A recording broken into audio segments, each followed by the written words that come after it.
Good morning. Morning. This is a good microphone. So good morning, everyone. Welcome, and thank you for joining us for our second day of our international conference on the new history writing of the late Ottoman and Turkish history, the Impact of Memoirs. We had a great evening last night with our keynote speech by Dr. Taner Akçam and presentations by Janet Klein and Michael Provence. So today, and if you don't have a program, we have extra programs. We can distribute them to you. Today we're going to have two panels, each composed of 3 speakers. And what we'll do is, at the end of the 3 speakers, at the end of each panel, we'll have a chance to have some question and answer, comments, scholars to scholars, community people to scholars, and it's okay with that. Again, you know about our upcoming events. Just the main one is next Friday night, that we have our short film festival, which is 6 Armenian films, which will be screened in the Peters Auditorium, which is in the Save Mart Center. So I'll have to put a sign. Sometimes people come to the other Peters building, but it'll start at 5:30. It's part of the Cineculture series here at Fresno State. Cineculture every Friday night it's a class, and then they screen films from different areas of the world. So we're going to be there on October 24th. And then on Friday, November the 7th, which is 2 weeks after that, Dr. David Zakarian from our Armenian Studies program will be talking about the medieval book curses and how Armenians guarded their manuscripts. So again, for any of our events, if you want to really be on the list and know, it's best to give me an email, and then I send out weekly or semi-weekly email blasts telling where everything is at and what's happening with it. So today we're going to begin our panel, and each panelist is going to be limited to approximately 20 to 25 minutes, and then again at the end of that presentation we'll have an opportunity for questions and answers. And then for all of the participants, we're going to have a break, and at that break we're going to take a photo outside or maybe in here. So just kind of stay around. We will have coffee and donuts, not donuts, but bagels and muffins throughout the rest of the morning. So feel free to come in and out and do that. So our first speaker this morning, is Dr. Ümit, who is a historian of the modern Middle East. And his research has been on the social, cultural, and economic history of the late Ottoman Empire and the early Turkish Republic, with a special focus on the Armenian Genocide and the dispossession of Armenian Ottomans. So his focus has really been on this question of the economic consequences, the economic dimensions of the Armenian Genocide. He's a prolific author. He's written several books, and his recent book, The Armenians of Aintab, has been the recipient, as I mentioned last night, of this Dr. Sona Aronian Prize for Excellence in Armenian Studies. That's a prize which is given by NASR, the National Association for Armenian Studies and Research. Ümit is one of my co-organizers, so he is a co-organizer of today's conference, and we've worked together for many, many years, and so it's my pleasure to introduce Dr. Ümit Kurt.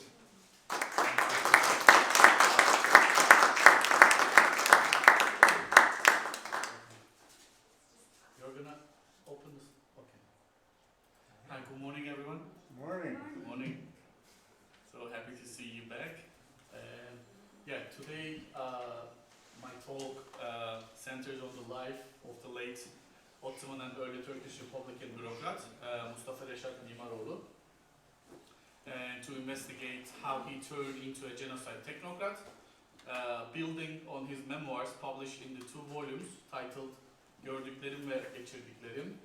Let me show you the title. Okay, here is his memoirs, and here's my protagonist today. So, in this talk, I probe the course of Mustafa Reşat's life, his actions and jobs. My main goal is to trace the career of the major protagonist and his decisions at critical junctures, and to examine him as quintessential representative of a category of perpetrators who prepare the necessary infrastructure, ground, and climate for such large-scale violence. It's important to examine Mustafa Reşat and his actions to place the Armenian genocide in its historical context and better understand the processes by which it was made possible. And also it's necessary to grasp the administrative mechanisms through which the great catastrophe, the Medyagen, was realized, and how ordinary technocrats at the head of these mechanisms facilitated the work of the decision makers through a modern bureaucratic structure. So I published this book in 2023 in Turkish, published by Aras, and the book was basically talking about, I mean, his biography, but it's a prosopographic approach I try to apply to understand the late Ottoman and early Turkish Republican period through the prisms of his memoirs and his life story. So, Mustafa Reşat was at the center of sending Armenian intellectuals to death, which he was believed was necessary to preserve the nation's sovereignty, security, and honor from the Armenian quote-unquote traitors seen as enemies within. The Armenians had, he believed, invited foreign interference and let themselves become the tool of foreign states, which was unforgivable in his eyes. As a young bureaucrat, Mustafa Reşat was the head of the Second Department of General Security, also known as the Department of Political Affairs, or Kısmı Siyasi, a section of the Ministry of Interior. Along with other officers in the same unit, Reşat played an active role in the planning, organization, and implementation of 24th of April 1915 mass arrest in Istanbul that sparked the Armenian genocide. In doing so, he facilitated the work of the political decision makers. He efficiently handled all the bureaucratic and administrative procedures necessary to carry out Talat Pasha's orders to arrest and imprison prominent figures of the Armenian community, such as politicians, activists, and members of major Armenian political parties, intellectuals, journalists, writers, doctors, lawyers, pharmacists, secondary school principals, clergymen, and merchants, and so on and so forth. He then ensured these community members would be killed on the road between Çankırı and Ayaş in central Anatolia. His knowledge and command of the Armenian language, as well as the intimate relations he had developed with the Armenian community as a neighbor since his childhood, did not escape the attention of Interior Minister Talat Pasha. Mustafa Reşat followed Armenian language newspapers and periodicals printed abroad, like in Geneva, Cairo, London, Paris, Tbilisi. When he became the head of the Kısmı Siyasi, he used his administrative and political knowledge to serve Talat, who was already organizing the deportation and mass killings of Armenians. As he moved up the career ladder as a local prefect, kaymakam, district governor, and then governor, he evolved into a genocide technocrat and put his stamp on history as the bureaucrat who carried out the roundup of Istanbul's Armenian elite on 24th of April, a tipping point in the process of destruction of Armenians. He was also directly involved in the organization and execution of Talat's deportation and extermination orders in Anatolia.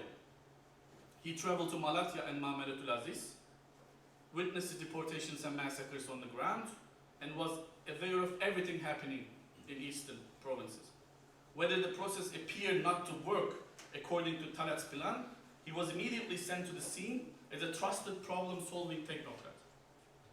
When he was a district governor of Bolu in 1917, Bolu is situated at northwestern Turkey, he supervised the forced removal and elimination of Armenians and controlled the entire process.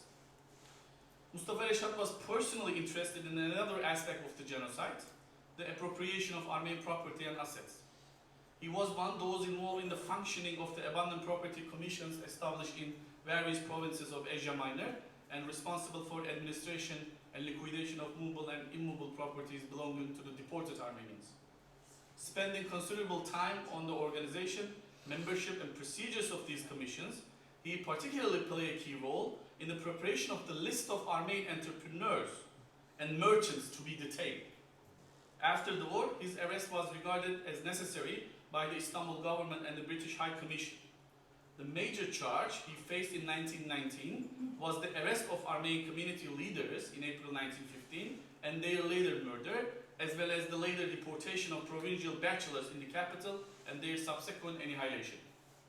On August 1st, 1919, Mr. Çakıryan, an official of the Armenian Patriarchate attached to the High Commission, reported that Mustafa Reşat tortured some Armenians living in Istanbul, and he had such influence that, quote, he could arrest Armenians after they had been acquitted by the court-martial and then have them murdered on the other side of the Bosphorus, unquote. He was both an ultra-nationalist and a dedicated Ottoman, late Ottoman, and then early Republican elite, bureaucrat. He was fulfilled his responsibilities within the boundaries of his calling and obeyed his superiors. As a careerist, modernist, and opportunist bureaucrat who came out of the same school of thought as Talat Pasha, his rise continued in the fledgling Turkish nation-state under Mustafa Kemal leadership. The opportunism he exposed during his civil servant life had been instrumental in climbing the career ladder run by run. In addition to his careerism and sense of duty, Mustafa Reşat carried out his actions within the spirit of national salvation. He was not a purely bureaucratic executive without any personal ideological commitment. As a loyal and fanatist ittihadist, he believed that he was fulfilling a vitally important historical mission. This is how he termed what he was doing in his memoir. It was an historical mission, saving the nation from domestic and international enemies. More importantly, he proved to Talat, the key decision maker and architect of this gigantical genocidal operation, that he could facilitate the neutralization of the Armenian elite and play a critical technical role in the mass deportation, an operation that required an enormous bureaucratic and technocratic apparatus. So he was born in 1882 in Thessaloniki.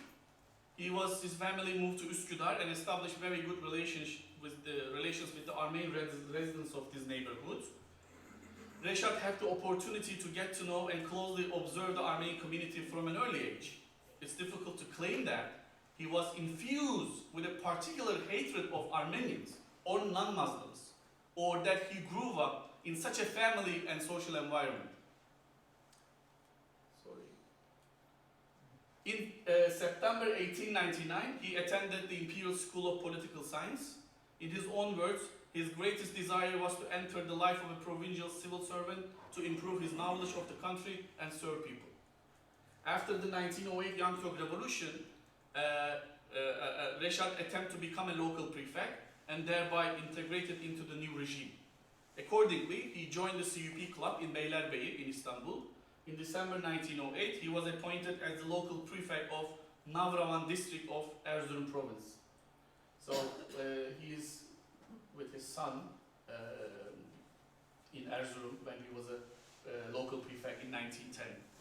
And becoming a member of the CUP was one of the important stages in his career.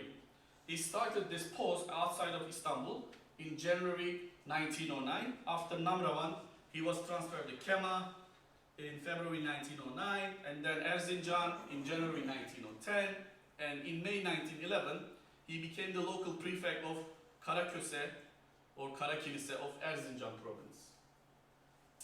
A central element of the first period of Mustafa Reşat's career as a civil servant in Anatolia was his struggle with mütegallibe, or the gentry class, that he encountered in the districts to which he was assigned. Referring to this group as the oppressors, he saw them as the sole cause of the lack of administration, disorganization, political and moral decay, bribery, and corruption in these regions. In September 1913, he was again appointed as a district governor. This time he was assigned to Antakya. He served here less than a year and then resigned in May 1914. He was offered a position in the Directorate of Political Kısmı Siyasi by Bedri Bey, his colleague from the Imperial School of Political Science and Istanbul Police Director at that time. Kara Kemal, one of the leading ultra-nationalist figures of the CUP, supported this proposal and vouched for Mustafa Reşat.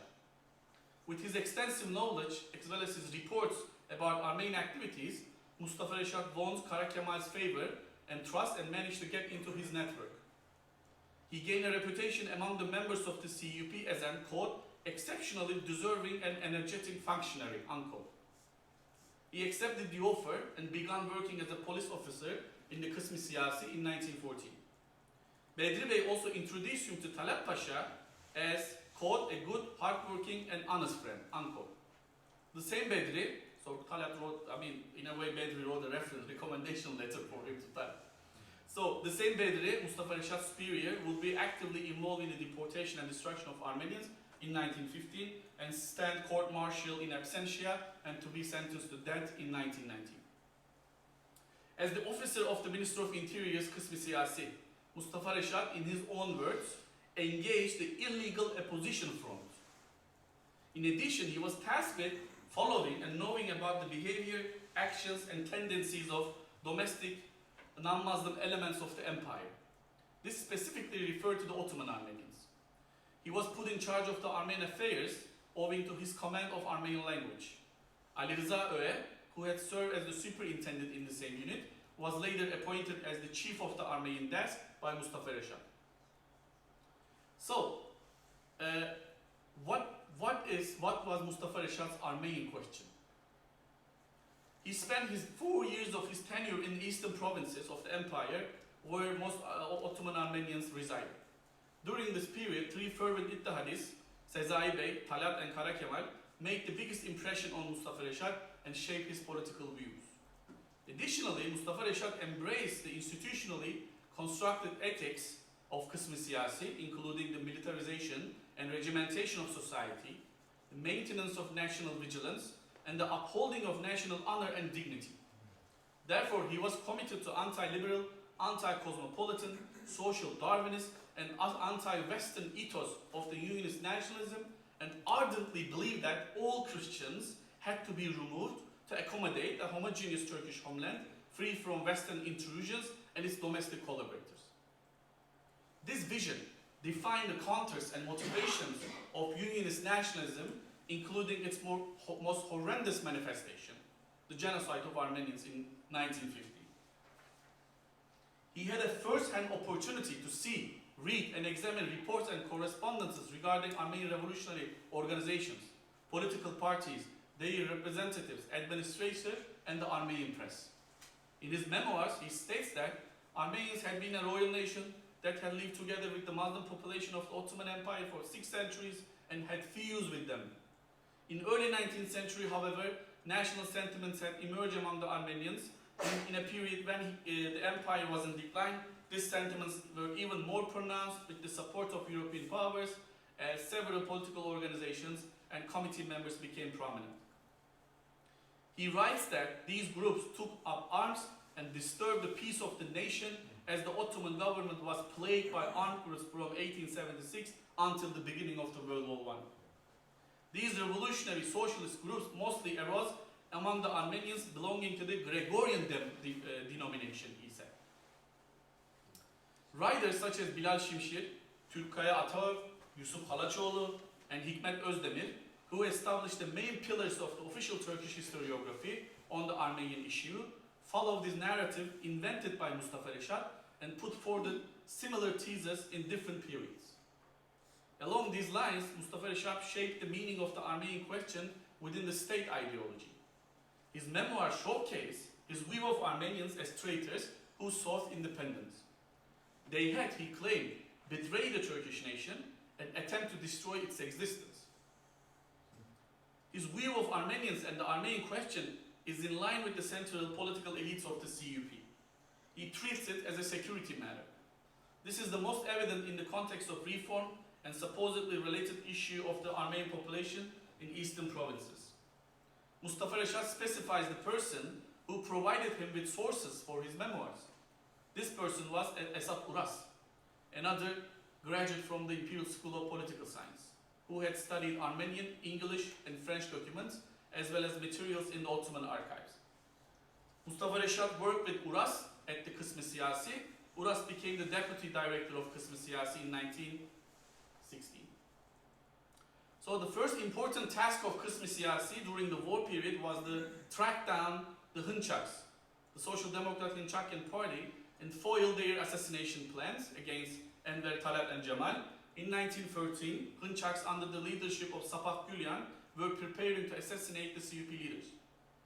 As the chief of the Armenian desk, Ali Rıza worked under the command of Mustafa Reşat, who informed him that Palamaz, one of the prominent leaders of the Hınçaks, would come to Istanbul from Egypt, alongside the Armenian Fedais and the other members of the committee who had recently arrived from Russia. They would organize the assassination of the CUP triumvirate. So, under the instruction of Mustafa Reşat, Ali Rıza placed these people under surveillance. the person who would help him in the pursuit of the Hınçaks committee members in question was an officer from an intelligence service, Artur Esayan, who used the alias Arshavir Sahakyan, whom Talat helped infiltrate the Hınçak party. After gaining the Hınçaks' trust, Arshavir got himself selected as a delegate to Constanza Congress by the party's Cairo committee in September 1913. Later, he continued to work for Mustafa Reşat. So Ali Rıza followed the members of the Hınçak committee, members including Paramas and Hamparsu Boyacian, and finally arrested them on Mustafa Reşat orders. He was present during the interrogations of the captured high-ranking Hınçak members, especially Paramas and Hamparsu Boyacian. He personally interrogated them in Armenian, which started on August 1914, August 10, 1914, and lasted until March 3rd, 1915. So, Ali Rıza's next task under Mustafa Reşat's directives was the prosecution of Daşnak members in Istanbul this time. At the end of a 3-month investigation conducted under Mustafa Reşat's supervision, the members of Daşnaks whose dwellings were identified reached the 300. Additionally, the names and houses of Hınçak and Ramgavar members were recorded. Mustafa Reşat, who wanted to be sure of the accuracy of these addresses, asked Ali Rıza to be careful to confirm the location, as he did not want to encounter any surprises during the arrest or overlook any Armenians. You see how meticulous they were for the 24th of April 1915 operation. We usually take this as a symbolic, time period or moment for the Armenian genocide, but it was a pure and sheer political operation. The whole bureaucratic mechanisms came into play here.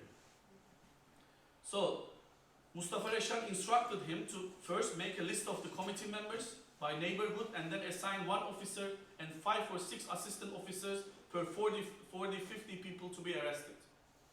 The arrested plan, down to the finest detail by Mustafa Reşat and carried out by Ali Rıza, concluded in a highly organized and disciplined manner. But only one person, Savaş Misakyan, a writer for the Azadamart newspaper and the resident of İcadiye in Üsküdar, was not found at home and thus escaped arrest. Ali Rıza and the officers under his command searched the house and house to house for him, but to no avail. In Ali Rıza's own words, quote, "One casualty in the arrest of a group of 300 people is of course a possibility that can be tolerated," unquote. Mustafa Reşat insisted that Savaş Misakyan to be found and arrested as soon as possible and intensified the hunt for him, which went on for a year. Misakyan was arrested on March 16, 1916 by plainclothes policemen under Ali Rıza's command. The former was interrogated in Kısmı Siyasi by Bedri, Mustafa Reşat and Ali Rıza. When Misakyan refused to answer his questions, Bedri suddenly took off his gloves and pounced on Misakyan, slapping and punching him in the nose, mouth and head, even throwing a chair at his head. Continuing to shout and swear, Bedri ordered Misakyan to be tortured. At that moment, Mustafa Reşat tried to persuade him to talk by saying, quote, "My son, why do you persist? Why are you being tortured? Just say what you know and to be done with it. What good does it to deny when the evidence is clear?" Unquote. Tortured under the supervision of Ali Rıza and Harutyun Mugrdechian, another Armenian intelligence officer in Kısmı Siyasi, Misakyan describes the horror he experienced. At that moment, they knocked me down. 1 policeman pressed on my chest, 2 policemen grabbed my feet, if you can believe it. Yer misin, yemez misin? The wood came down 10, 20, 50 times.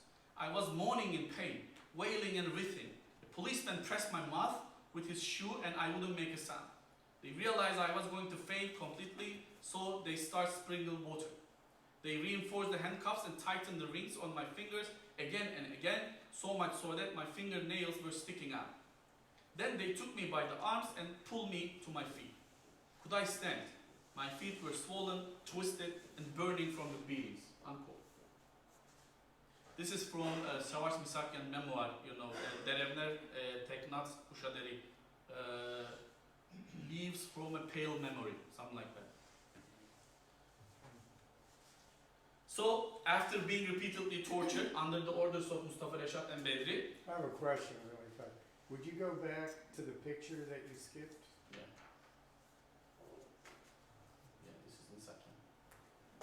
when he was in Paris. Thank you. No problem. After being repeatedly tortured under the orders of Mustafa, Reşat and Bedri, Misakyan found the solution by throwing himself down to the stairs of the political unit. So the poor guy committed a suicide basically. He lay unconscious in the hospital for a long time. Savaş Misakyan records that Ali Rıza was specifically assigned to the pursuit and arrest of Armenian intellectuals. So in mid-October 1916, Talat sent Mustafa Reşat to Vienna with the Directorate for General Security to acquire training in police services. When he left Kısmi Siyasi in 1917, he handed over to his successors the profile, residences and other information about 2,000 people he deemed suspicious. He stated that when he was appointed to District Governor of Aydın in July 1917, left the police force, he submitted a regular collection of papers and records to the Directorate for General Security. He claimed that these files, which he described as, quote, works of serious labor, unquote, were destroyed by Greek and Armenian comitages during the armistice. But, contrary to his claim, it's arguably more likely that the CUP destroyed these documents to hide any evidence of illegal wartime activities and prevent a paper trail after the war. In late December 1917, Mustafa Reşat became the district governor of Bolu. Following the Mondros armistice, he was appointed governor of Sinop. So he was one of those arrested as the former district governor of Bolu on March 16, 1919. The charges he faced were his direct supervision of torturing and robbing the Armenians who were gathered in Istanbul and sent to exile, and they massacred for the most part in Anatolia. Immediately after his arrest, he was sent to Directorate for General Security for interrogation. During his interrogation, he insistently downplayed his actions in the unit of political affairs. Yet his self-exculpation came to naught. Mustafa Reşat, who did not want to be deported to Malta, as a last resort, contacted Avedis Nakashian as an Armenian physician whom he had arrested on 24th of April 1915, claiming that it was he who rescued Nakashian from Ayash. Okay? And he asked Nakashian to testify on his behalf. Nakashian refused his request, saying that what he had done was not important to him, even if it was true, because the people he had caused to be killed were much more valuable than him. This is from, again, the memoir from Avedis Nakashian memoir, Ayashi Pande. On May 31st, 1920, Mustafa Reşat was taken aboard with the battleship, the Emperor of India, and exiled to Malta. In November 1921, with the intervention of Ankara government, he was released from Malta. He ended up in Ankara, began to work for the government of the Grand National Assembly, and joined the Kemalist National Forces. He was appointed the governor of Tokat in November 1921, and then in 1923 he was appointed as a second-class civil inspector in Diyarbakir by the Minister of Interior. The center of the inspectorate was the southeast province of Siirt, in addition to Bitlis, Genç, Muş, Van, Hakkari. Later, Diyarbakir and Mardin and Siverek were also added. As a civilian bureaucrat and an officer working in different geographical regions of the empire, especially in eastern provinces, he was familiar with the landscape, socio-economic structure, ethnic and sectarian configuration of the cities, towns, and villages to which he was assigned. He just noted every single detail regarding these matters in his memoir, list by list, name by name. He depicts these regions as places where the government's influence did not penetrate, places that need to be developed, made prosperous, rehabilitated, and civilized. On June 1st, 1924, he completed his detailed inspection in the eastern and southeastern provinces, which he started on September 9, 1923. On the basis of the geographic and cartographic information he collected, he made the neighborhoods, streets, centers, alleyways, and the districts in these areas visible, accessible, and manageable for the military and police forces operating later there in the late 1920s and early 1930s. It's worth noting that general inspectors of this period, who supervised so-called rehabilitation efforts in the backward regions of the country in their eyes, were closely concerned with the Kurdish question. They work for the establishment of an organized bureaucratic network as well as centralized state power and authority throughout the country. The general inspectors benefited from and were inspired by Mustafa Reşat Mimaroğlu's work and reports. The colonial outlook of the political and administrative cadres of the nascent republic towards the region transformed this geography into a space that had to be subjugated and conquered. Bureaucratic and administrative pillars of this internal colonial approach to the region were informed by Mustafa Reşat quasi-colonial and imperialist perspective on the Kurds and his reports on the provinces of the east to the Minister of Interior under the Republican rule. After serving as city inspector in the east and southeast, he was appointed the governor of Zonguldak in November 1924, and then Adana governorship in October 1925, and following this, in June 1927, he was elected as the head of the first chamber of the Council of State, then known as the Danıştay Tazminat Dairesi. In 1934, he reached the highest echelons of his civil service career and became the president of the Council of State. Torturer became a Council of State. He was financially rewarded for all these years of service to the state. Keeping his distance from political controversies probably played an important role in the rise of his career, and he's being rewarded with a senior position in such a critical institution of the state bureaucracy. Mustafa Reşat Mimaroğlu, a genocide technocrat of the CUP regime, was elevated to the presidency of one of the highest administrative courts in Mustafa Kemal's new republic and was authorized to review and examine draft laws, rules, regulations submitted by the Prime Minister and the Council of Ministers. After serving his position for 5 years, he retired from his bureaucratic career, and then, with the encouragement and the support of President İsmet İnönü, he entered the parliament on January 1st, 1939 as an İzmir deputy, and then became the provincial chairman of the Republican People's Party between 1940 and 1942. Finally, he became the chairman of the board of directors of the Agricultural Bank between 1943 and 1946. Why I am bombarding with all this information? This is a general pattern, career pattern for a civilian bureaucrat like him in rank and file of the CUP or the Kısmı Siyasi at that time period, which their career was carried over the Republican period. One term of parliamentary seat at least, one board membership, at least 2 or 3 salaries from different places, including their pensions for sure. Okay, to conclude, I'm not guilty of any crime. I'm nothing but a civil servant who did his duty by the laws and regulations. This quotation belongs to a Mülkiyeli bureaucrat, Mustafa Reşat Mimaroğlu, who played one of the main roles in the genocide in 1915. It's also how he responded to the accusations against him during his interrogation after the armistice of Mondros. As Ahmet Emin Yalman, a Turkish journalist, remarked, Mustafa Reşat was a civil servant who was, quote, not willing to deviate a hair's breadth from the law, unquote. Kanundan bir tüy kadar bile, bir kıl kadar bile ayrılmayan. Yalman here seeks to exculpate Mustafa Reşat, as after all, the latter had continually violated the law by carrying out mass deportations, torture, and executions.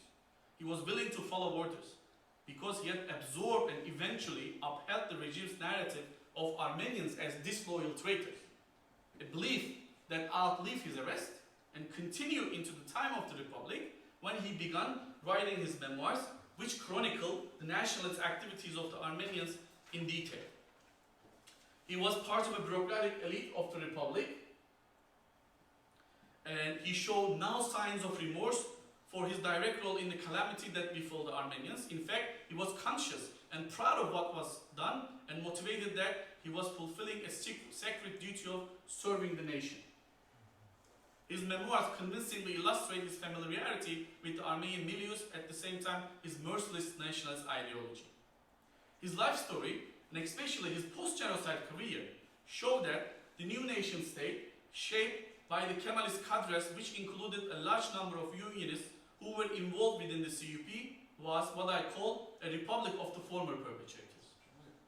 This fledgling nation state of Turkey rested on the labor, work, efforts, actions, and mentality of an entire generation of an upper, middle, and lower scale bureaucratic, technocratic rank and file, such as Şükrü Kaya, Tahsin Uzer, Abdülhalik Renda, Ali Rıza Öğe, Zeynel Abidin Özmen, Hüseyin Aziz Akgürek, and Mustafa Reşat Mimaroğlu, as is indispensable members of the Talat Pasha's team. These figures, especially Mustafa Reşat, were amply rewarded for his efforts.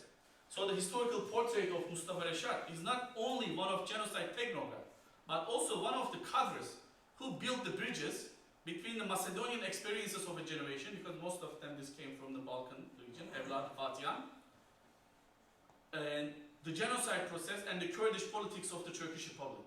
These cadres ensure the transfer of technology, knowledge, and ideology between these three periods and ruled Turkey until 1960s, when their historical time ran out. What is exemplary here in this talk or presentation, that continuities existed not only in the personnel that oversaw the transition to the new regime, but also and were deeply rooted in a particular mentality. Thank you so much for your patience.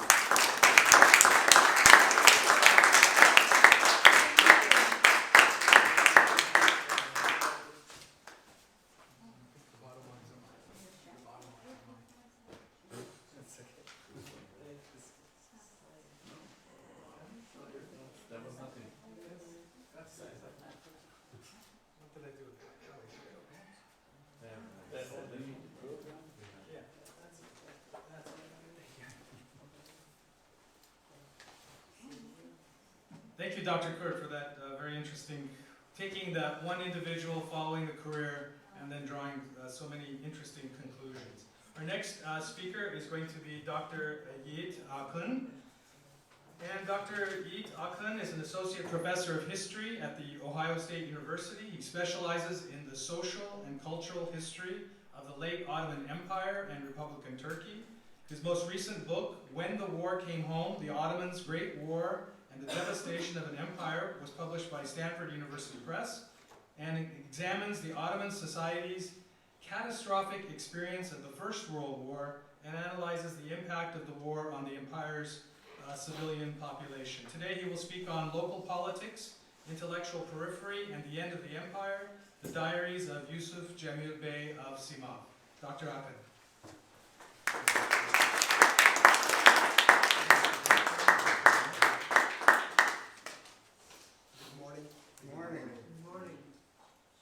Ümit raised the bar. It's always difficult to follow him. As he has lots of answers. I have lots of questions. And as you can see, I won't have many answers this morning. So maybe you can help me to think together. So this is just an invitation to think together what can be done with diaries. So I don't have a text. I prepared this unusual presentation, so please bear with me. This morning, this is part of a side project that I've been conducting for now maybe a decade. So this is reading diaries and trying to understand what they meant and what can be done with those diaries. And this is today I would like to discuss with you this gentleman's diaries, which are quite unique in itself. Literature about the ego documents, autobiographies, diaries, memoirs, have been supposed to be rare in the Ottoman Empire, but this belief has been debunked pretty convincingly by the recent generation of Ottoman historians. Now we have many materials which can be put into the category of a diary or an autobiography.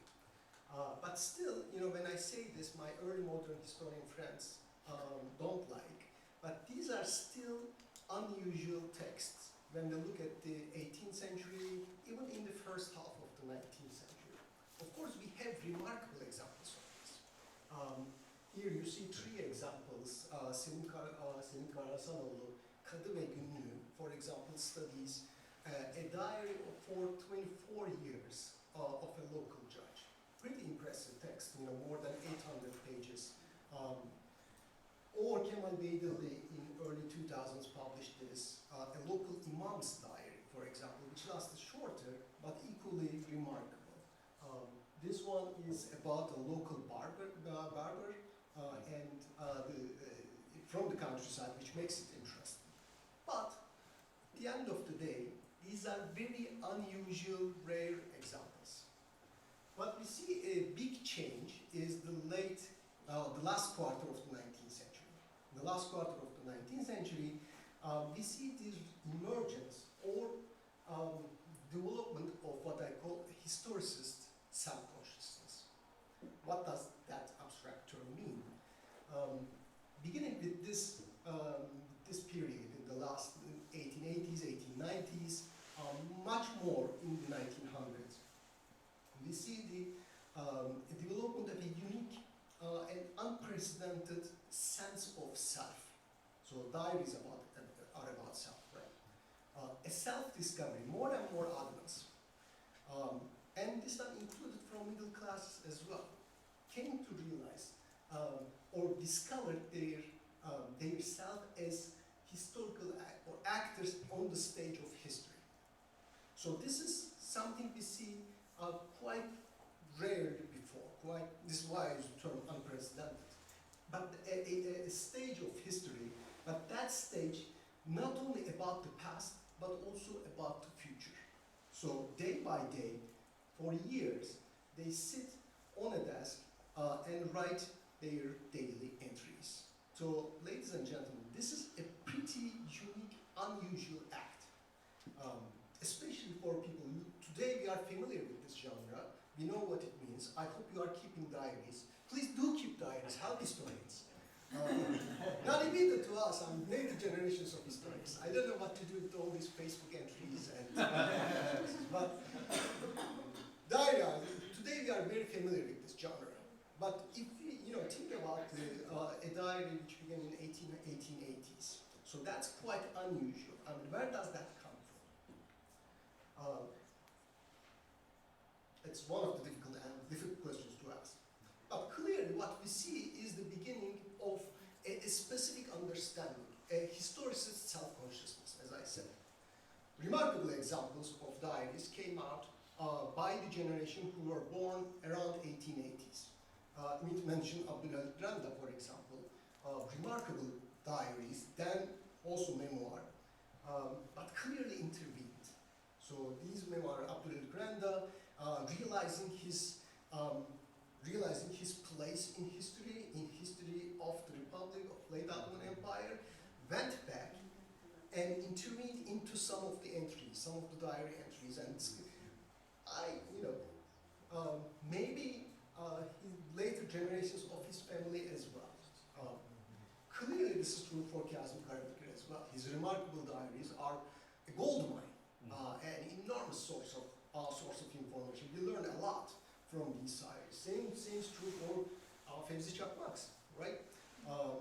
So these are, like I said, gold mines for historians. We raided them, right? We find information from them, use them in our studies, to support our arguments. But we didn't really think what it means to keep a diary. Unionists themselves are big diary keepers. Not all of them, but we have here a remarkable group. Ekrem Bey today will talk about this remarkable diary, very unique, by one of the leading unionists, right? Cavit Bey. Meşrutiyet Ruznamesi in 4 thick volumes. I think Ekrem Bey is the only person who read this in its entirety.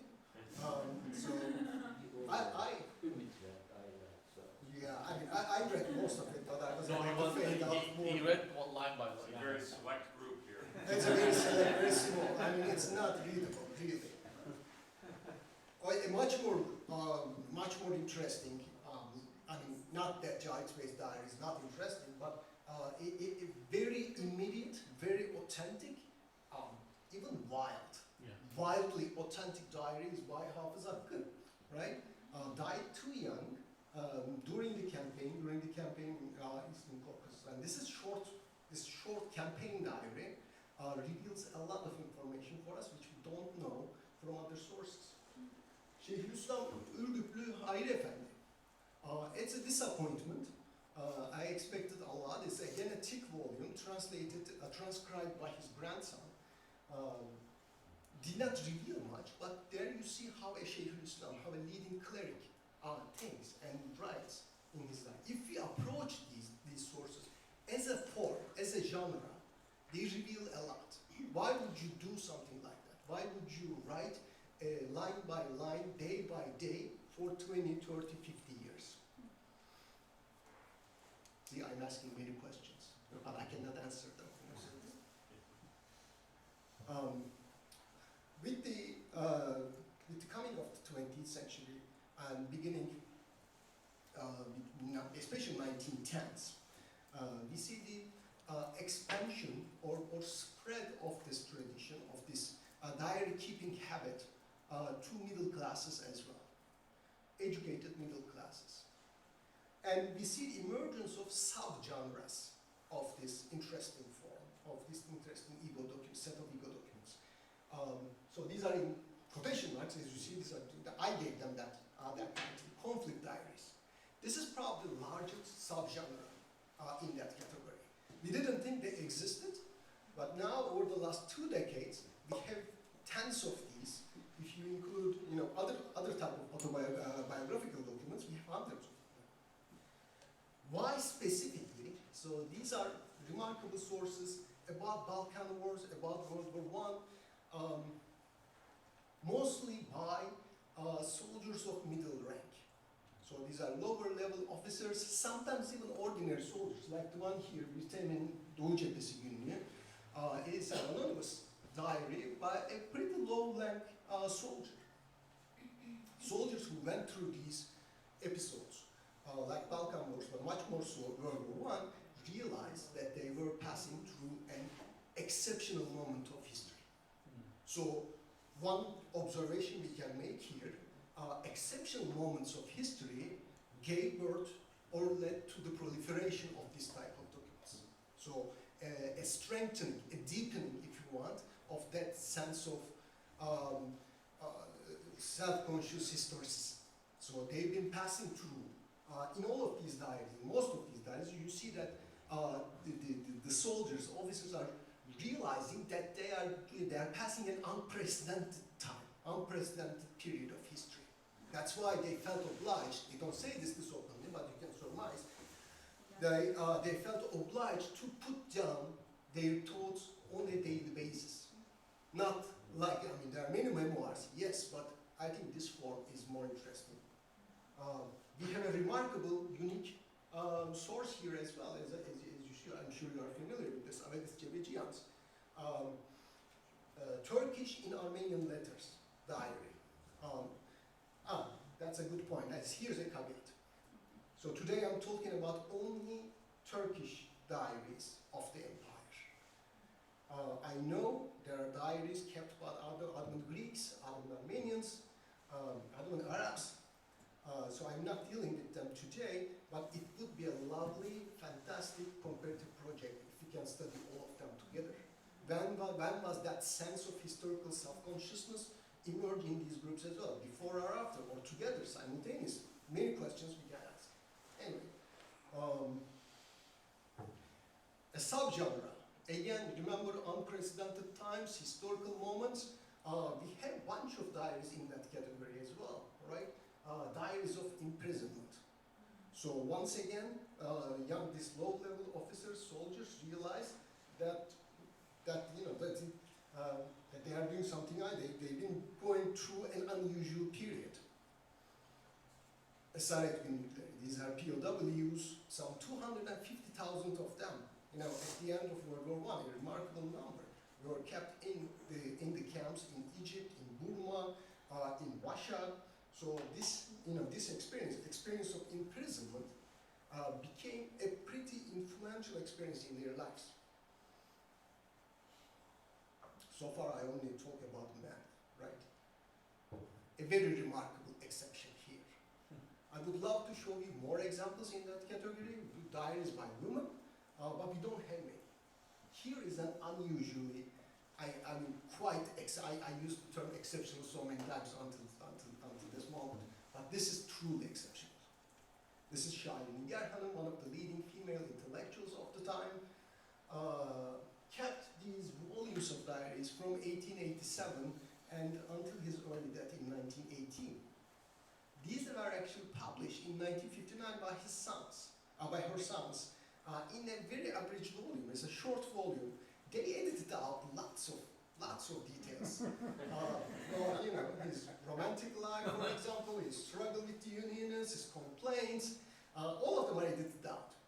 Well, finally, last year, the diaries have been transcribed in its entirety, but hadn't been used with this approach that I'm talking about, with attention to the form, to the genre itself. How did she form a self in these diaries, for example? What do we see if we look from the perspective of historical self-consciousness? A lovely dissertation project.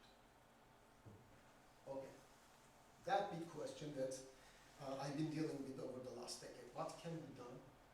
It sounds Leninist, of course. What can be done with diaries? Diary is an uncertain genre. It's not a memoir. It doesn't have an end.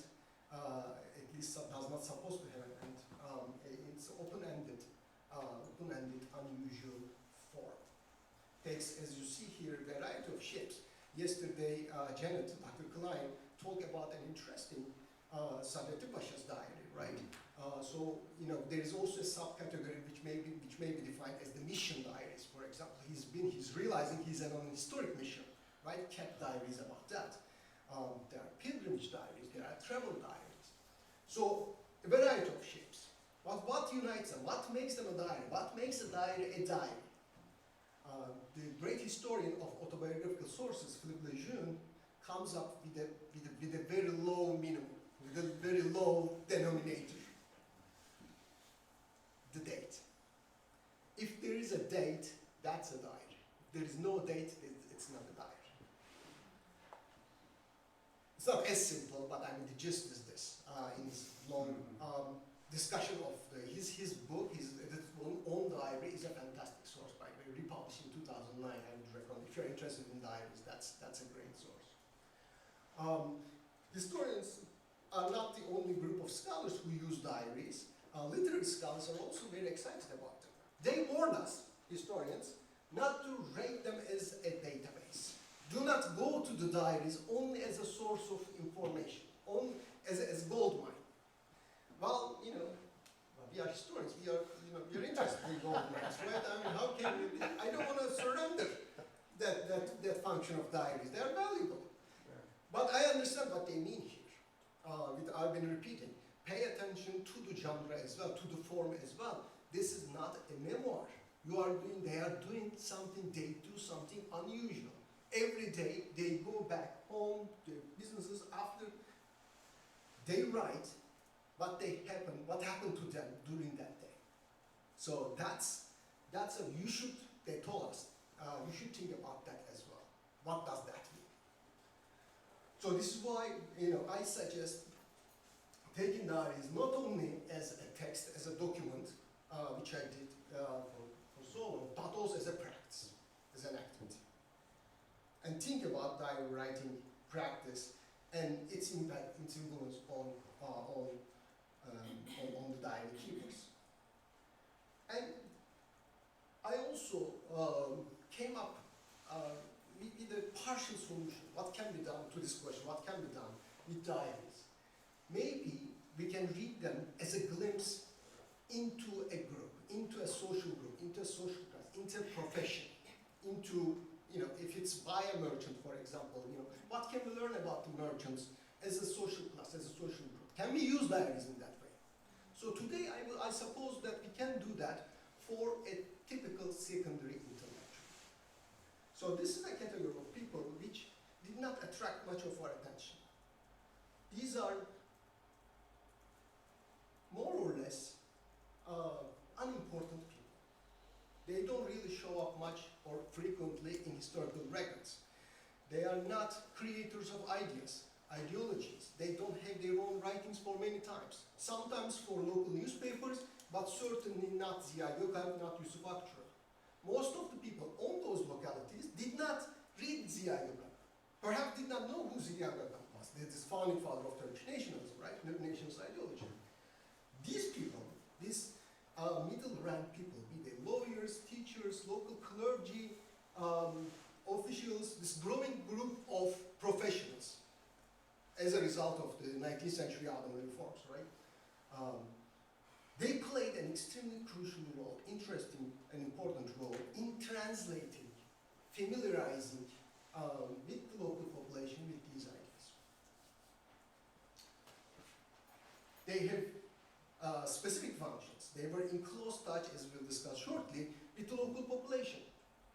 But they've been also in touch, at least through publications and other channels of communication, with the creators of these ideas as well. So one conclusion, one recommendation from this talk is take secondary intellectuals more. We should take secondary intellectuals more seriously, more. I have a question. Sure. Yeah. It's just bothering me. Sure. It's good. Don, Is Don, it? Don, can you wait until? Yes, I okay. finish?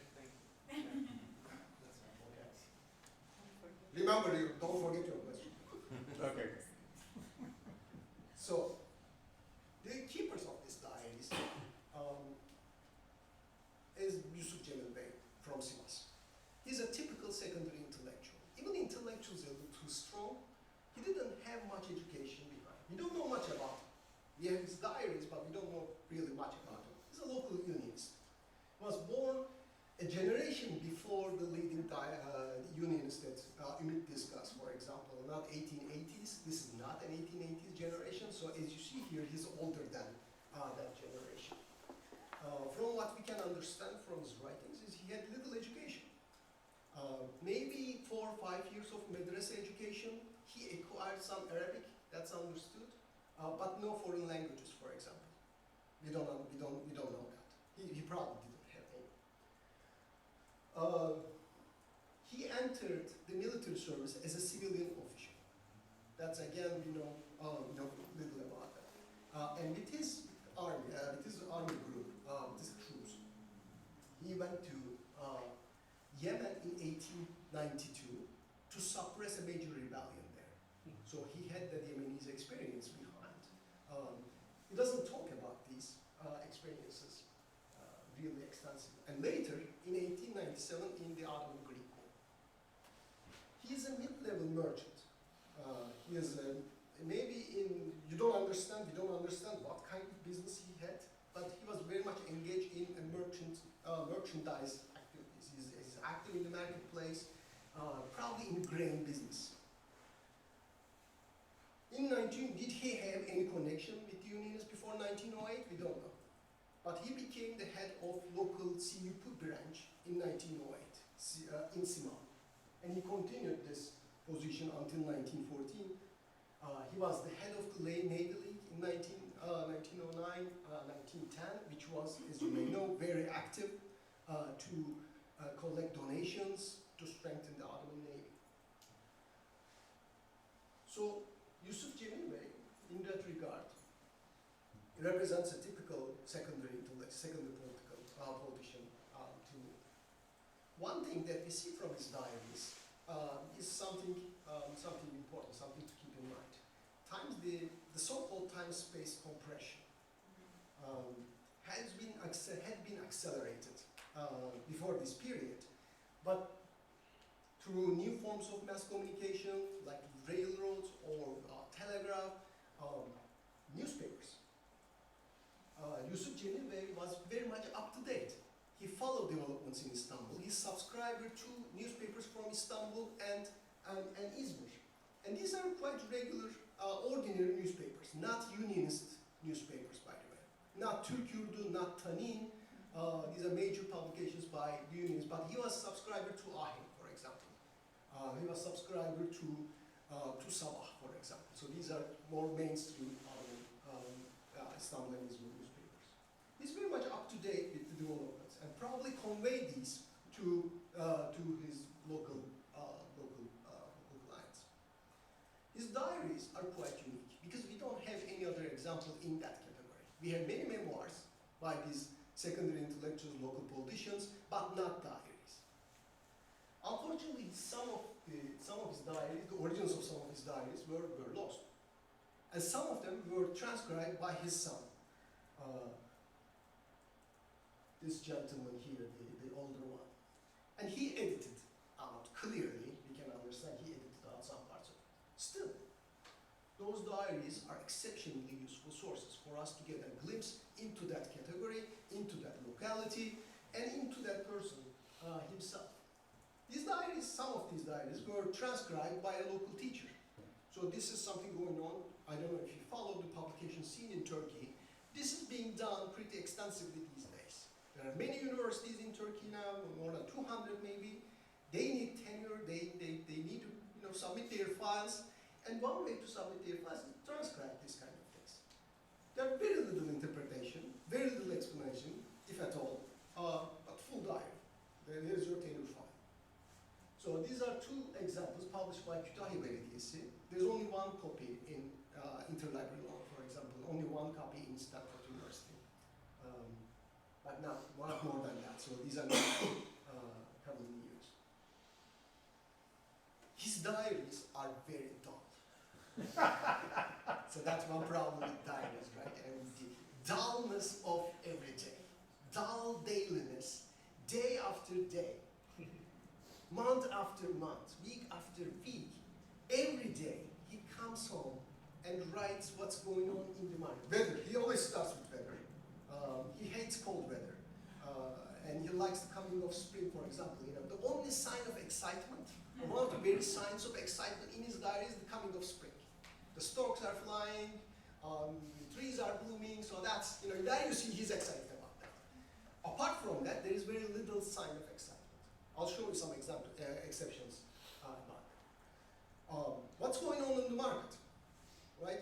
Are some products more available, their prices, they're increasing opium. So Kütahya has become a source of opium, or an important market for opium trade. So mostly to be exported. Here you see another dynamic here, that local town has integrated to the global economy more and more during his lifetime. So, and he's playing a role there. He doesn't give much details about that, but clearly it's there. To his shop, he has many visitors. These are, again, people like him, secondary intellectuals, secondary politicians. He doesn't give details what they talk about, but they clearly talk about all of these things, and also political and cultural developments around the empire as well. Local appointments. So a judge was appointed, a teacher was appointed, a local officer was appointed. So that dullness shapes our reading of these diaries. They became even duller during the second set of diaries in 1915, 1917. And it becomes, there you see the heaviness of wartime every day. So that's very visible. There were some signs of excitement in his 1914 diaries. He never make explicit his Unionist attachment or Unionist ideas. But from his writing, you clearly see signs of excitement. He shows this expression without being explicit, but there you see some signs. 1914 is his most excited moment. This is right after Balkan Wars. At a couple points, he expressed that the disappointment, heartbreaking developments of the end of the war. But 1914 is a special year. Not only the beginning of World War I, but the extensive economic boycott against Ottoman Greeks. So there you see the only moment of excitement in his diaries is about that. So he keeps us updated that the boycott is going on in the marketplace, and he tells us some details about that. The products are destroyed. People were not allowed to enter the Ottoman Greek shops. As a merchant himself, he has also vested interest there. He talks about Greece. He talks about the approaching a possible war. I mean, I'm sure about that. Unionist, if there was a normal one, Unionist were about to go into a war with Greek. So there you see the excitement about that. Not so much excitement about in his later diaries, in his World War I diaries. Absolutely no excitement about developments in the Ottoman fronts in the Great War. He's very much concerned. He's much more focused in these diaries about the hardships that began to affect his locality people, the Kütahya people, and also his own family. So I wrote a book, I wrote more than 10 years about the Ottoman home front. But one surprising revelation from these diaries, the wartime hardships began to affect Ottoman middle classes much earlier than we thought. In 1916, for example, he was talking about that it's difficult, it's getting more and more difficult to find bread. Not other products, but bread, that staple item of Ottoman consumption, right? Is getting increasingly dire. In 1917, this situation is much worse. And this is, think about that, this is not part of the country which was damaged or destroyed by war or occupation, invasion, or genocidal violence. So this is happening in western internal town of Kütahya, which was relatively affluent. Silences. Kütahya Armenians was a well-to-do community, right? There were probably by 1915 there were more than 4,000 Armenians, maybe 800 Catholic Armenians on top of that, 8,000 Greeks, and he doesn't mention Armenians at all in his diaries. He's not excited about what happens to Armenians. Here we have a clear contrast between what happened to Greeks and what happened to Armenians. I was thinking, in the first pages of the diary, I was thinking that didn't he know the didn't he know Kütahya Armenians? Didn't he encounter them? He did. I mean, in his diaries, he said, today we went to the Armenian quarter and hang out there in the coffee house, something like that. So and Kütahya Armenians by that point were very well integrated into the local economy. They were especially in the business of pottery, as Mugrdechian indicates in the example of Hanasian, one of the last great masters of this craft. So they were active in the marketplace, they were active in professions, they were active in social life. He's not talking about them at all. He's not giving any sign how he felt, what was felt about them. And this is even more difficult if you consider that Kütahya is actually a specific example in all Ottoman provinces.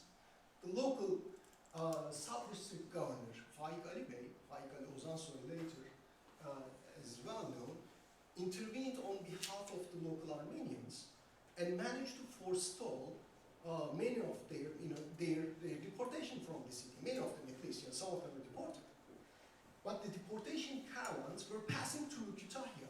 I mean, people from Eskişehir, from Bursa, beginning from late summer 1915, they were passing through. It's impossible not to encounter these developments.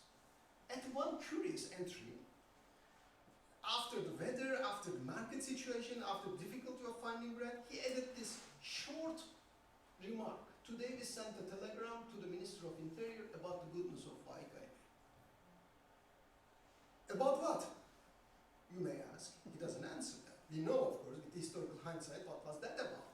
So the local provincial members were testifying on behalf of this sub-governor, which was criticized by Talat, the Minister of Interior, and other leading Unionists for protecting Armenians. The diaries are silent about that. And from other entries, we understand Yusuf Cemil Bey is not particularly close to Faik Ali. Faik Ali was not a Unionist himself. After 1919, he entered the government. He was not deported to Malta. He is not one of them. But still, the diaries are silent. He's not critical about Faik Ali's actions. He's actually quite supportive about what he did. So What do all of these bring to us? As you see, many, many questions here. One diary is not enough, of course, to talk about or to reach conclusive conclusions. But at least we can think once again about the role of secondary intellectuals in this process. Maybe there were some localities that the actions about the Armenians were not met with excitement, even by local unionists. Can we read the diaries in this way? Maybe we need to find more. In any case, I hope to give you a glimpse about the potential of those diaries. So please do keep diaries. Please, help historians. I know Barlow is up now, and my time is up probably. Okay, I don't want to take any more time, but thank you so much for.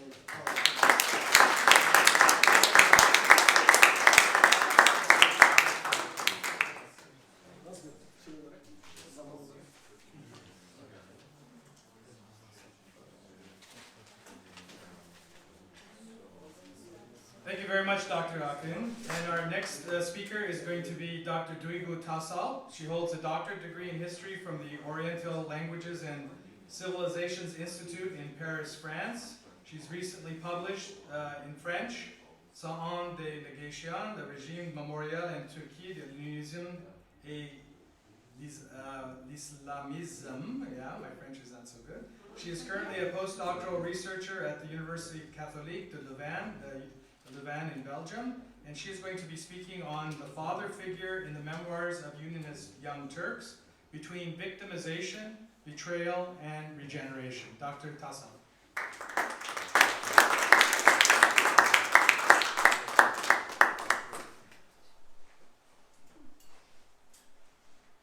Good morning, everyone. Good morning.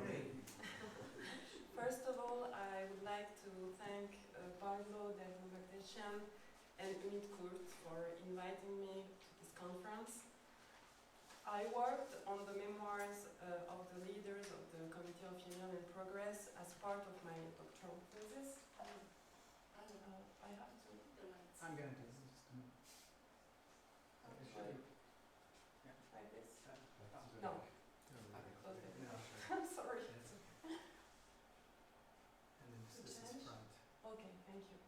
Thank you.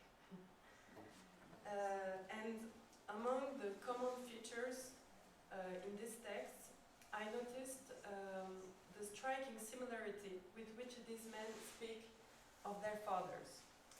So I propose to briefly explain how the young Turk Unionists mobilize the father figure as well as other male figures to construct a narrative that is at once heroic, virile, and exculpatory of their own political careers and their genocidal work.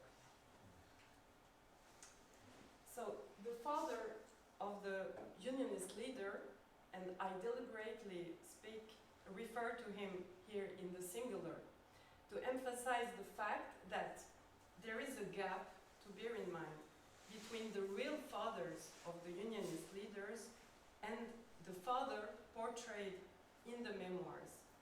This is also true of everything written in the memoirs of the Unionists.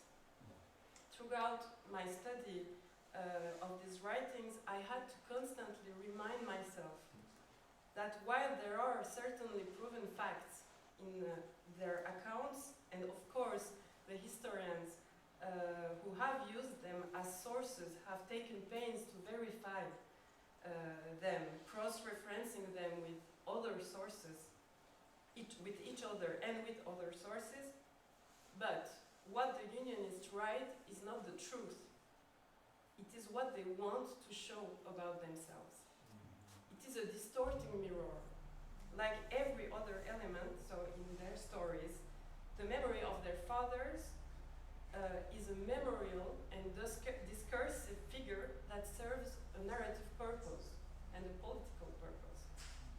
So this Unionist's father, the young Turk's father, is first and foremost a poor father. Indeed, despite the diversity of the professions, the Unionist father's professions, pharmacist, judge, farmer, merchant, poet, shoemaker, the author of the memoirs systematically describes his father as a poor man. A poor but nevertheless dignified man, a dignified father, a father who read and who had the will and gave himself the means to provide an education for his son. So Enver, for example, whose father was a train driver, writes that his family was not wealthy, but nevertheless always strove to pay for his education. Halil Menteşe's father, whom he doesn't remember himself having been orphaned at an early age, worked on a farm, but as Halil is keen to point out, according to the elders, he was a man who could read and write, okur yazar bir insan. Moreover, the father of the young Turk, Unionist, is a man who, despite his limited means and status, didn't hesitate to put himself in danger. For example, Ali Munif Yeğena recounts that his father, Yeğenazade Hakkı Bey, a poet, was forced to work as a secretary in the administration in Adana in order to survive. And that in the years leading up to the constitutional revolution, he was arrested because of his writings. Hüseyin Kazım Kadir's father, who was a senior government official, fought against oppression from above, yukarıdan zulüm, according to his son. Then he had been dismissed from his position as a deputy governor of the Vilayet of Aydın, and it was, according to Hüseyin Kazım, for deliberately refusing to obey the unjust orders of his superior. So, a somewhat rebellious father, then, but without being revolutionary. Indeed, the Unionist father may have committed acts of disobedience, but always individually, not as part of a group and without ideology or political agenda. These subversive acts, of course, didn't improve his economic situation, but rather worsened it. But above all, the recurring cause of the father's poverty was the other, the Armenian, the Greek, the Jew. The Unionist leader's father was a victim of the empire's minorities, of non-Muslims. Thus, the superior, whom Hüseyin Kazım Kadri's father had refused to obey, the one I mentioned just before, was an Armenian. Dr. Rizanur, for his part, claims that the Greeks of Sinop were responsible for his father's bankruptcy, his father who was a shoemaker. The young Turk's father belongs to a past where these others, mainly non-Muslims, still existed, a past that already seems distant at the time of writing by sons, where they were not only rivals and competitors, but neighbors, local merchants, teachers, classmates, and friends. But these others are, in fact, friends from the past, or, which means the same thing, friends of their fathers, and friends who betrayed these fathers. Halil Menteşe recounts that the farm where his father worked belonged to a man named Hacı Podromos, a Greek merchant from Izmir. Halil Menteşe goes on to explain that his father and this man were close friends and enjoyed a special working relationship with his father selling the farm's produce exclusively to this merchant. But later in his memoirs, however, Halil Menteşe refers to Greeks as traitors, all marked on their foreheads, he writes, with the betrayal of which they were guilty during the Balkan War. So the betrayal of the friend merged with the collective betrayal of the group. The Greeks, the Armenians become traitors as a whole. Faced with these individuals and then these groups embodying the other,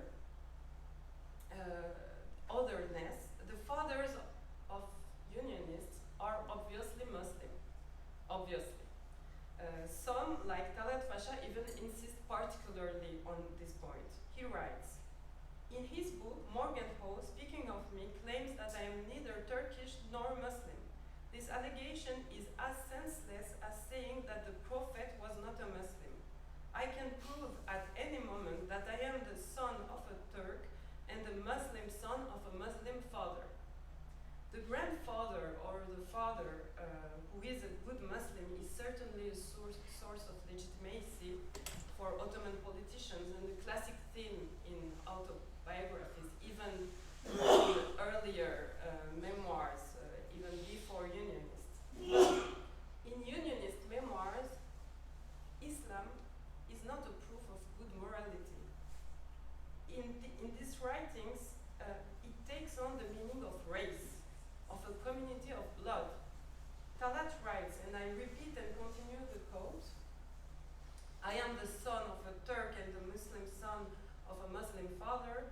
In my opinion, a person belongs to the religion into which he was born and to the people into which he was born. So, however, this discourse evolves from the early memoirs written immediately after the war to those of the 1930s, 1940s, from the concept of a dominant Islamic nation, where we see the idea of race is already present, to a racialized Turkishness. And for example, Halil Menteşe recounts that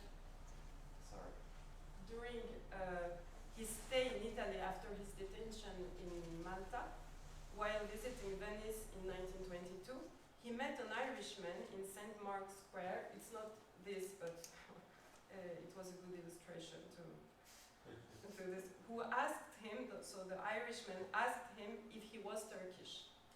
He then engaged in a discussion about the damage caused by Turkish conquest in terms of architecture. And as the conversation turned sour, the Irishman ended up explaining to Halil that Enver's profile betrayed his Jewish origins and that the blonde, Mustafa Kemal, was clearly a Turkified Slav.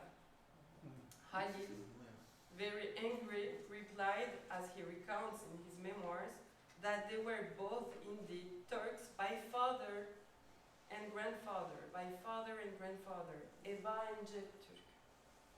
So the father, and especially the grandfather, becomes the warrant of belonging to the Turkish nation, which, by the way, at the time when Halil Menteşe is writing, seems incompatible with Jewishness.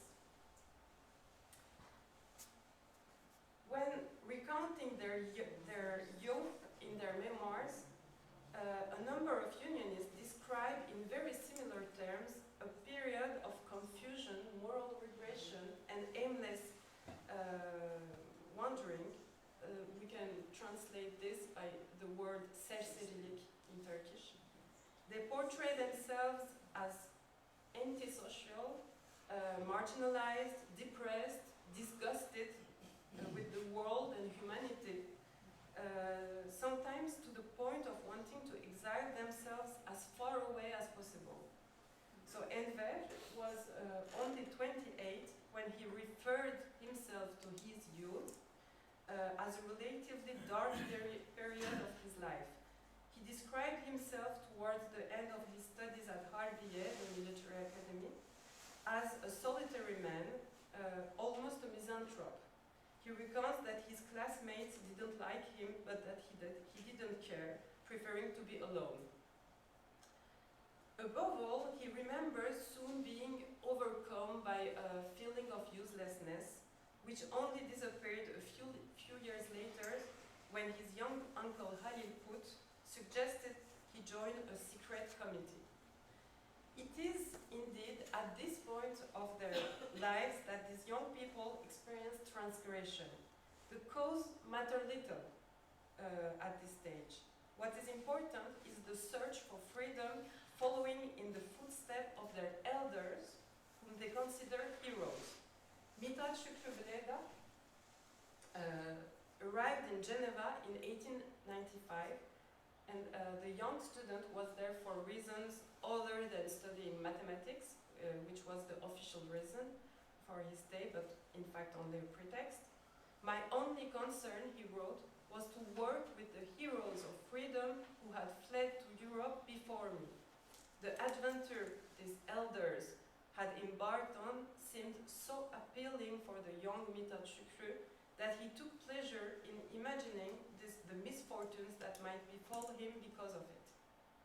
So these elders are male figures who clearly stand out from the fathers. They are not victims. They are not weak. They are men who are more about action than thought. They are not content to disobey their superiors once or twice. They are true revolutionaries. Hüseyin Cahit Yalçın thus expresses a kind of veneration for his maternal uncle, who had been arrested and exiled to Rhodes while he was student at Harbiye.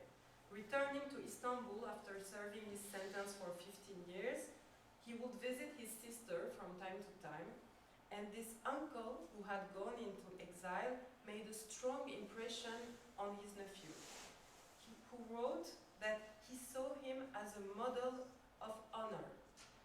He was a very different man from his father, a poet and avid reader, whose only act of subversion was to love the novels of Ahmet Mithat. It was not from his father, but from this rebellious uncle, that Hüseyin Cahit first heard the words homeland, vatan, and freedom, hürriyet. So it was in his uncle, not his father, that he recognized the prophet, he uses this word, of his future political commitment.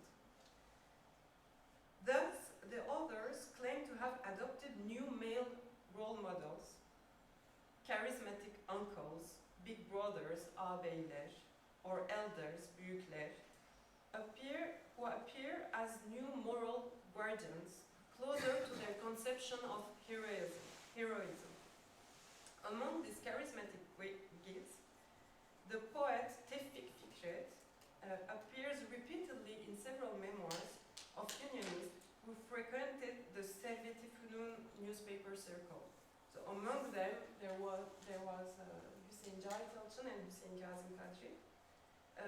Hüseyin Kazım Kadri he writes that he began to prefer the fiery words of the rebel Fikret to the resigned silence of the wise Bedros, his Armenian mentor, who had taught him the craft of translation.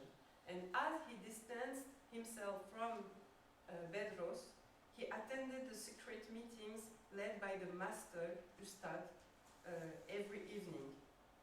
And Hüseyin Cahit Yalçın writes that he was greatly impressed by the audacity and rhetorical violence of his hate speeches against Sultan Abdülhamid, and more generally by his radical critical attitude towards the regime and society as a whole.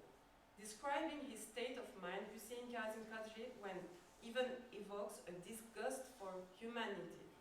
Fikret, I quote, Fikret was disgusted as much by tyranny and despotism as by Western civilization.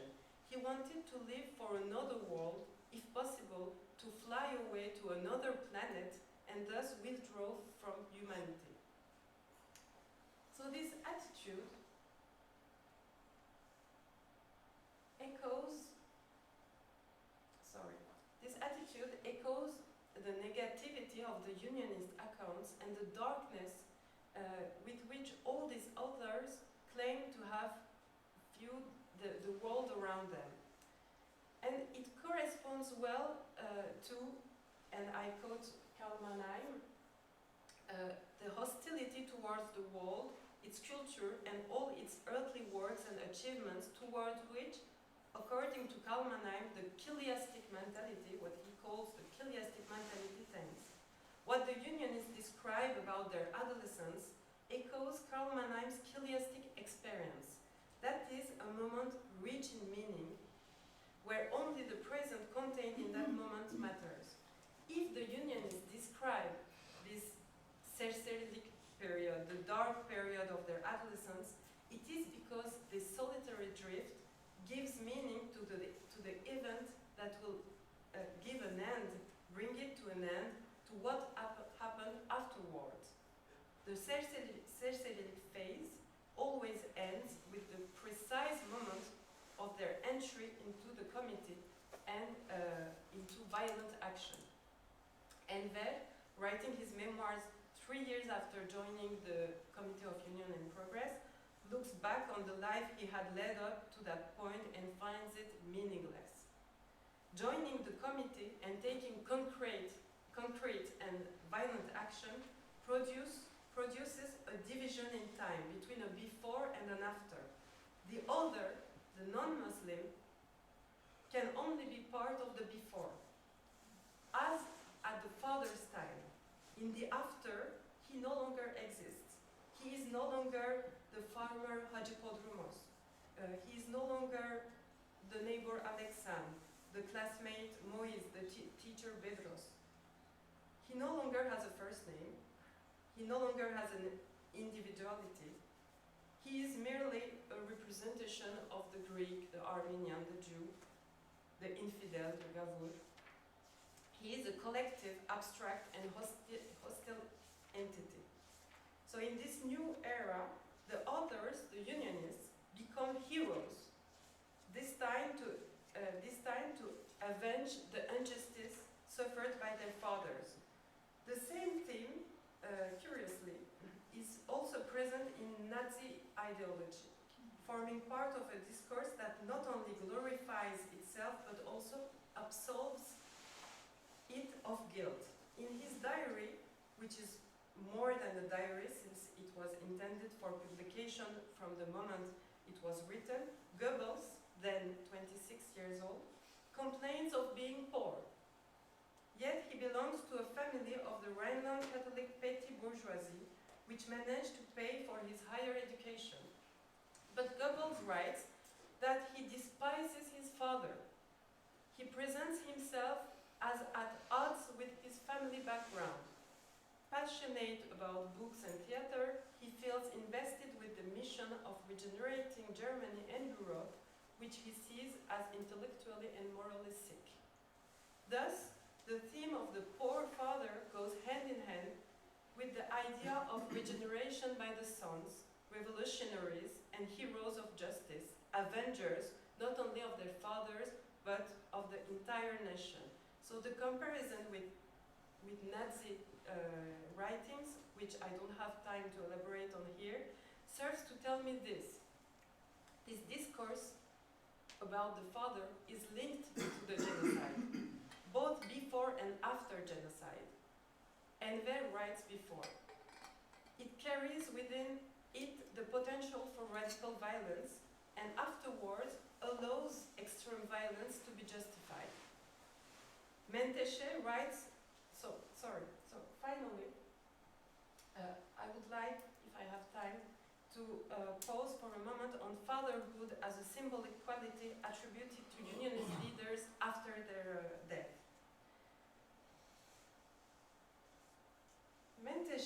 Halil Menteşe writes about Rahmi Bey Evrenos, the former Vali of Izmir, that he was first and foremost a father and a man. In Alumni memoirs, published in 1997, the editor Tahatoros, introducing the author of the memoirs, writes that Atatürk said of him that he was the father of the people of Adana. These are just 2 examples among dozens.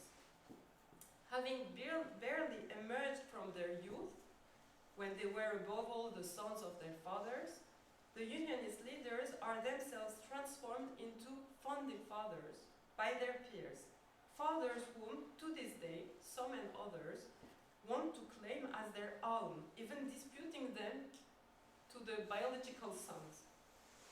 While Halil Kut's memoirs were published in 1967 by Şevket Süreyya Aydemir, in the 2010s, a man we see here, named Necdet Özgelen, appeared in the Turkish media presenting himself as the adopted son, Mimaroğlu, of the former Unionist leader, and claimed that Kut had dictated his memoirs to him. In several interviews given to the press between 2014 and 2016, Özgelen referred to Halil Kut as my father the Pasha, Pasha Babam. Thus, publishers and biographers who admire the Unionists want to see them as fathers and follow in their footsteps. The father figure, at once real, absent, betrayal, idealized, is the central axis around which the autobiographical memory of the former Young Turks is constructed, as well as their post-mortem public memory. It articulates the past, otherness, and power, while serving to justify the transition from weakness to strength, from victim to avenger, to justify the genocide. Above all, in the memoirs of Unionists written after World War II, Talat Pasha and Atatürk became the two founding fathers of the nation, symbolic fathers, all the more so because they had no descendants, according to an almost prophetic logic. Like the Prophet Muhammad in certain Islamic interpretations, their authority is not based on biological lineage, but on spiritual and political transmission, which allows subsequent generations, notably the publishers of their memoirs, to present themselves as their adopted sons and to continue their work in a spirit of ideological filiation. Mustafa Kemal in particular, as everyone knows, became Atatürk, the Turkish father, or father of the Turks, I don't know how to translate. In any case, a kind of ancestor for all Turks, a grandfather common to an entire nation. Atatürk set himself up as the ancestor of the Turks at the precise time when, as a result of the Armenian genocide and the destruction of archives, it was becoming almost impossible for anyone to know who their grandfather really was before 1915.